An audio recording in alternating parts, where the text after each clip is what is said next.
আপনারা যারা ক্ষমতার চক্র নিয়ে ভাবেন, চিন্তা ভাবনা করেন, একটু সচেতন, তারাই সাধারণত আমার সাথে একটু একটু আলোচনায় অংশগ্রহণ করেন। আপনারা কি কখনো ভেবে দেখেছেন যে তারেক রহমানের ক্ষমতার চক্রটা কোথায় আটকে গেছে? সে কি ক্ষমতার চক্রের মধ্যে আছে নাকি ছিটকে পড়েছে? এর রহস্যটা কোথায়? কেন এত বছর পরেও তারেক রহমান একটু ঝলক মেরে আবার ক্ষমতা থেকে দূরে সরে গেলেন? আর কি তিনি সেই পরিস্থিতিতে ফিরে আসতে পারবেন? ব্যাপার হলো, সেই 2007 সালের মার্চ মাসে যখন তিনি দেশ ছাড়েন, এপ্রিল মাসের 7 তারিখ যখন দেশ ছাড়েন, সেই যে তিনি গেলেন, দেশে ফিরে আসার আর তার কোনো সম্ভাবনা দেখা যায়নি। 5 সালে শেখ হাসিনা পালিয়ে যাবার পর তারেক রহমান ফেরার যে সম্ভাবনা তৈরি হয়েছে, সেই ফেরার পথে বিএনপি ধূম্রজাল ছিটিয়ে দিয়েছে। নতুনভাবে কঠিন ফাঁদে পড়ে গিয়েছে তারেক রহমানের পলিটিক্যাল ক্যারিয়ার। যে কারণ তিনি এমন এক ধোঁয়াশার মধ্যে আটকে গিয়েছেন, যেই ধোঁয়াশা থেকে বের হওয়া তাদেরই দায়িত্ব, কিন্তু তারা তা পারছে না। ধরেন, ক্ষমতাটা এখানে, এই হলো ক্ষমতা চক্র। আপনি এখন ক্ষমতায় আছেন, আবার ক্ষমতা থেকে আউট হয়ে যাবেন, কিন্তু এই চক্রের মধ্যে থাকতে হবে আপনাকে। এখন চক্র যদি ছুটে যায়, এদিকে চলে যায়, বা চক্র যদি এইভাবে ছুটে যায়, এদিকে চলে যায়, তাহলে আপনি ক্ষমতার চক্র থেকে আউট হয়ে গেলেন। এখান থেকে ফিরে আসা, গতিপথ ফিরে পাওয়া অনেক কঠিন হয়ে যায়, নানান লাইনে ঘুরতে হয়। তো তারেক রহমানের ক্ষমতার চক্র সার্কেল থেকে সরে গিয়েছে, সেই সার্কেলে এখন আর নেই। এবং এটার রহস্যটা কি? এটার 1 নাম্বার রহস্য হলো, দলের ভিতরের বিভেদের ধ্বংসযজ্ঞ শুরু হয়েছে বহু আগ থেকেই।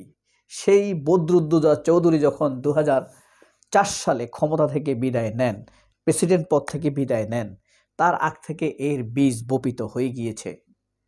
তখন সেনাপ্রধানকে মঈন ইউ আহমেদ, বরকতুল্লাহ ভুলু, মান্নান ভূঁইয়াদের চক্রান্তে খালেদা জিয়াকে ম্যানেজ করার মাধ্যমে তখন মঈন ইউ আহমেদকে ক্ষমতার কাছাকাছি অর্থাৎ সেনাপ্রধান বানানো হয়। সেই সেনাপ্রধান ভারতের সাথে তাল মিলাতে শুরু করেন। মান্নান ভূঁইয়াকে কেন্দ্র করে একটি গ্রুপ তৈরি করেন, যে গ্রুপের সক্রিয় সদস্য ছিল এই বরকতুল্লাহ বুলু, মির্জা ফখরুল ইসলাম আলমগীর। সেই আলমগীরই আবার বিএনপির এখন মহাসচিব। সে আলমগীরকে কেন্দ্র করে আবার ধীরে ধীরে দানা বাঁধতে শুরু করে সেই পুরানা চক্র। অবসরপ্রাপ্ত আর্মিরা, ভারতের দালালেরা, ডিজিএফআই, হাসিনার সেন দৃষ্টি, সব কিছু মিলে ঘিরতে থাকে। তারেক রহমান আর ফেরার আর পথ তৈরি হয় না।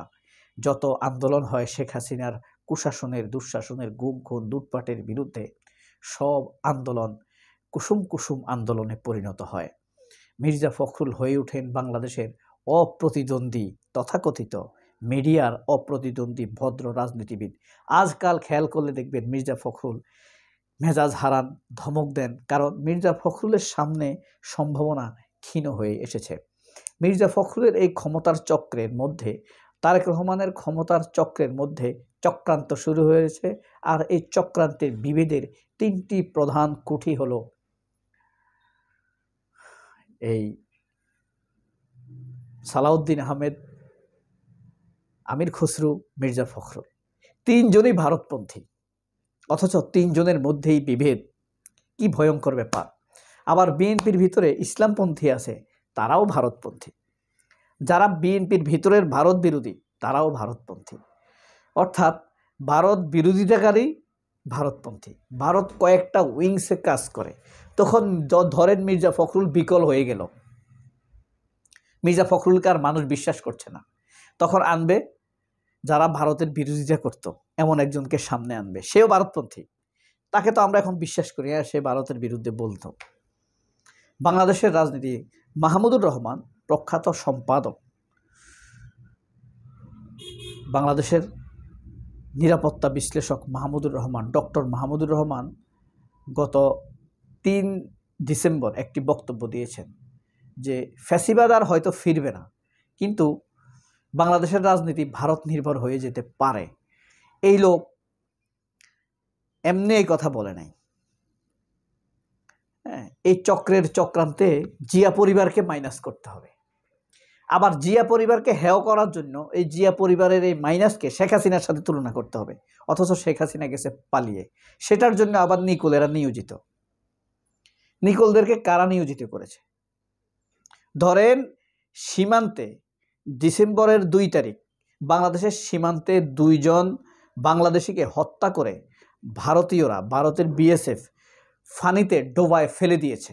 কোনো মর্যাদা আছে মানুষ হিসেবে? সেইটা নিয়ে নিকোল কোনো টকশো করেছে? করেনি।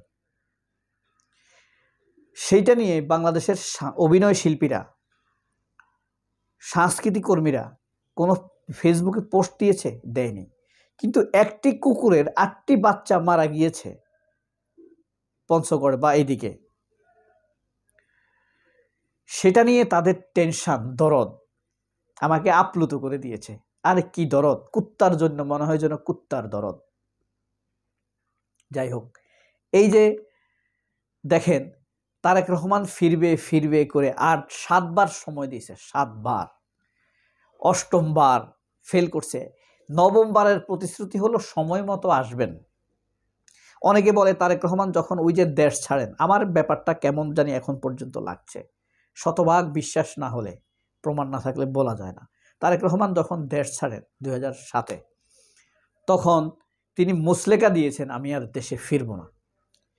এই মুসলেকা কিন্তু আপনার কোনো গণতান্ত্রিক মুসলেকা, এই মুসলেকা ইনভ্যালিড।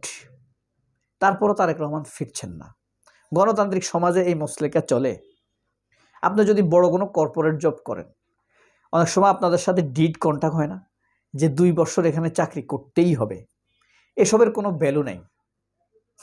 ঠিক আছে? কারণ কি, বাংলাদেশের লেবার ল এই ধরনের কোনো ডিড পারমিট করে না। এটা দিয়ে যদি কোনো মালিক মামলাও করে, আপনার কাজ হবে না। বুঝছেন? এটা হলো একটা কি, নাকে খত দেওয়ানো দাসত্বের চুক্তি কোনো কোম্পানির সাথে। তারেক রহমান যে চুক্তি করেছেন, তারেক রহমান যে ঝলক দেখিয়েছেন 2004 সালের রাজনীতিতে, সেটাই শেষ। তিনি 2005 সালে 25 সালের পরে, শেখ হাসিনা পালানোর পর তিনি আর রাজনীতিটা করতে পারেন নাই। কারণ তার রাজনীতিতে যে তেজ ছিল, বাংলাদেশের একটি রাজনীতি টিকে থাকবেই, সেটা হলো ভারতের সাথে মর্যাদার লড়াইয়ের, ভারতের অপমানের, দুঃশাসনের, আগ্রাসনের যারা সাহসের সাথে বিরোধিতা করবে, বিশ্বস্ততার সাথে, এই রাজনীতি বাংলাদেশে টিকে থাকবে এভার অ্যান্ড এভার, সব সময় এবং সব সময়। এই রাজনীতিকে কেউ কখনো লাইন থেকে চ্যুত করতে পারবেন না। আর এই রাজনীতির যে বিরোধিতা করবে, ক্রমেই বাংলাদেশের রাজনীতিতে তারা অচ্যুত হয়ে যাবে। এখন তারেক রহমানকে আমরা দেখেছি 2024-এর যে 7 জানুয়ারি ইলেকশন হয়েছে, অর্থাৎ হাসিনা পালানোর 8 মাস আগে, যে 7 মাস আগে যে ইলেকশন হয়েছে, তখন তারেক রহমান যেভাবে হাসিনা ভারতের বিরোধিতা করেছেন, এখন আর তা করছেন না। তার রাজনীতি 70% সেখানে শেষ, ফিরতে পারছেন না, আরো 10% শেষ। হয়তোবা তিনি খুব টেনে টুনে এবার ক্ষমতায় আসতে পারতেন, সেটাও আর হয়তোবা হচ্ছে না। এখন কি তারেক রহমান এত বড় ফিনিক্স পাখি, বেগম খালেদা জিয়ার চাইতেও বড় ফিনিক্স পাখি, যে তিনি একটি টান দিয়েই আবার রাজনীতি থেকে টেনে তুলবেন? No, this is 60 years old, charisma gone. 60 বছর বয়সে মানুষের আর ক্যারিশমার সময় থাকে না। মইজু যে ঘোষণা দিয়েছে মালদ্বীপের, ইন্ডিয়া আউট, বাংলাদেশে এমন কোনো দরাজ হৃদয়ের সাহসী রাজনীতিবিদ আমি আর দেখি না। তারেক রহমানের এখন 60 বছর বয়স। এই বয়সে বেগম খালেদা জিয়া 3 বার প্রধানমন্ত্রী হয়ে গিয়েছেন। কেন? তার সাহস, ঔদার্য, দূরদৃষ্টি, শত্রু মিত্র চেনা। কিন্তু তারপরও বেগম খালেদা জিয়া কিছু ভুল ত্রুটি করে ফেলেছেন। যেই দলে বরকতুল্লাহ বুলুরা থাকে, যেই দলে মান্নান ভূঁইয়ারা থাকে, যেই দলে মির্জা ফখরুলের মতো ঘাপটি মারা লোকেরা থাকে, যেই দলে শত্রুতা সৃষ্টিকারী আমির খসরু মাহমুদের মতো লোকরা থাকে, এই আমির খসরু মাহমুদের কারণেই চীনের সাথে বাংলাদেশের সম্পর্কের দূরত্ব হয়েছে। সেই দলে খালেদা জিয়া দলের প্রধান কিছু ভুল ত্রুটি করতেই পারে, যেই দলে মির্জা ফখরুলরা থাকে। তবুও খালেদা জিয়া জানা সত্ত্বে দেশের কোনো ক্ষতি করেন নাই বলে আমি বিশ্বাস করি। সবাই অনেক ভালো থাকবেন। তারেক রহমানের বিভেদে ক্ষমতার চক্র, বিভেদের ধ্বংসযজ্ঞ কোথায় নিয়ে দাঁড় করায় তাদের দলকে, নাকি বিলীন হবার পথে নিয়ে যায়, সেই মনের নীরব জিজ্ঞাসা থাকলোই। সবাই অনেক ভালো থাকবেন। আল্লাহ হাফেজ। আসসালামু আলাইকুম।